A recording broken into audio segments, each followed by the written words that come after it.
ગુજરાતમાં છેલ્લા 3.5 મહિનાથી એસઆઈઆરની કામગીરી ચાલી રહી હતી। આ કામગીરી દરમિયાન બીએલઓ છે તે પણ વિરોધ કરી રહ્યા હતા। સાથે જ કહેવાય છે કે ફોર્મ નંબર 7 છે ખૂબ મોટા પ્રમાણમાં ભરવામાં આવ્યા હતા। એવા બધા કિસ્સાઓ પણ સામે આવ્યા કે વ્યક્તિ જીવિત હોય અને તેમને મૃત દેખાડી અને કહેવાય છે કે તેમનું નામ કમી કરવાનું આખું ષડયંત્ર હોય તેવા આક્ષેપો થઈ રહ્યા હતા। પરંતુ આ બધાની વચ્ચે આજે છે ફાઇનલ લિસ્ટ જાહેર થયું છે। નમસ્કાર, BS9 TV ન્યૂઝમાં આપની સાથે હું ભગવતી વિશાવડિયા। ભારતના ચૂંટણી પંચની સૂચના અનુસાર ગુજરાત રાજ્યમાં છેલ્લા 3.5 માસથી ચાલી રહેલી ખાસ સઘન સુધારણા ઝુંબેશ એટલે કે સ્પેશિયલ ઇન્ટેન્સિવ રિવિઝન એસઆઈઆરના અંતે આજે આખરી મતદાર યાદી જાહેર કરવામાં આવી છે। આ ઝુંબેશના સફળ અમલીકરણ બાદ રાજ્યમાં કુલ મતદારોનો આંકડો 4.40 કરોડને વટાવી ગયો છે।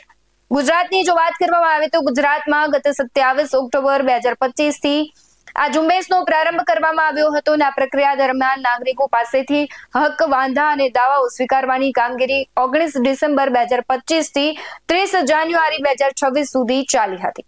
ત્યારબાદ ચૂંટણી અધિકારીઓ દ્વારા 10 ફેબ્રુઆરી 2026 સુધીમાં તમામ અરજીઓની ઝીણવટભરી તપાસ કરી તેનો નિકાલ કરવામાં આવ્યો।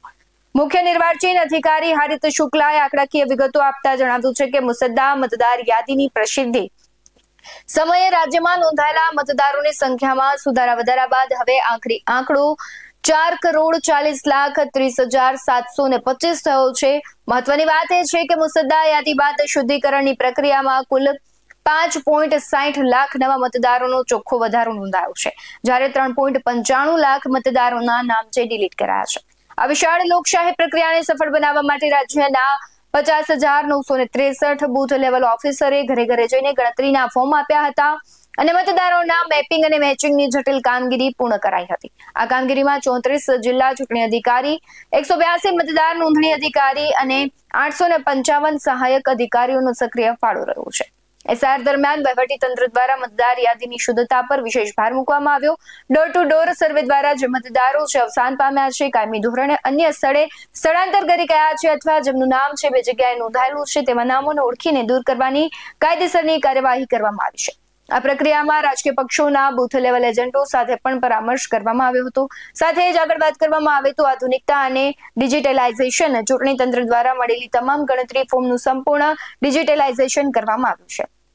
આ વખતે ખાસ બાબત એ છે કે નાગરિકોને એસઆઈઆર દરમિયાન જે અદ્યતન ફોટોગ્રાફ્સ આપ્યા છે તે હવે આગામી મતદાર યાદીમાં જોવા મળશે, જેનાથી મતદાર ઓળખપત્રની ગુણવત્તા અને ચોકસાઈમાં વધારો થશે।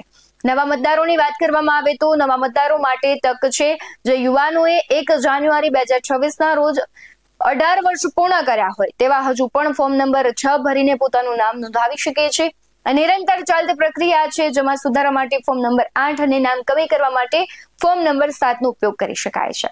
હવે મતદાર યાદીમાં પોતાનું નામ કેમ ચકાસવું તો તમે વેબસાઇટ ઉપર જઈ શકો છો જે નીચે આપેલી છે ce.gujarat.government.in પર। તેમનું વોટર પોર્ટલ પણ આપવામાં આવેલું છે જે તમને સ્ક્રીન પર દેખાઈ રહ્યું છે, સાથે જ તેની એપ પણ છે અને બીએલઓ પાસેથી પણ તમે જાણી શકો છો। અને ખાસ કરીને જિલ્લા અને ચૂંટણી અધિકારીની જે કચેરી છે તેનો તમે સંપર્ક કરીને પણ તમે જાણી શકો છો કે તમારું નામ છે કે કમી કરવામાં આવ્યું છે। સાથે જ છે જે પ્રમાણે આંકડાઓ સામે આવી રહ્યા છે તેના ઉપરથી પ્રશ્ન પણ થશે, વિપક્ષ છે પહેલાથી જ ક્યાંક ને ક્યાંક આનો વિરોધ દર્શાવી રહ્યા છે। હવે જોવાનું એ રહેશે કે જે આંકડાઓ સામે આવ્યા છે તેમાં કોઈ ક્ષતિ ના હોય અને જો ક્ષતિ હશે તો તેમાં સુધારણા થશે કે કેમ, તમારું શું માનવું છે કમેન્ટમાં જરૂરથી જણાવજો। બાકી આવા જ વધુ અહેવાલો સાથે ફરી મળતા રહીશું। તમે અમારી યુટ્યુબ ચેનલને સબસ્ક્રાઇબ કરવાનું અને ફેસબુક અને ઇન્સ્ટાગ્રામ પર ફોલો કરવાનું ભૂલશો નહીં। બાકી અવનવી અપડેટ્સ મેળવવા માટે આપ જોતા રહો BS9 ન્યૂઝ। નમસ્કાર।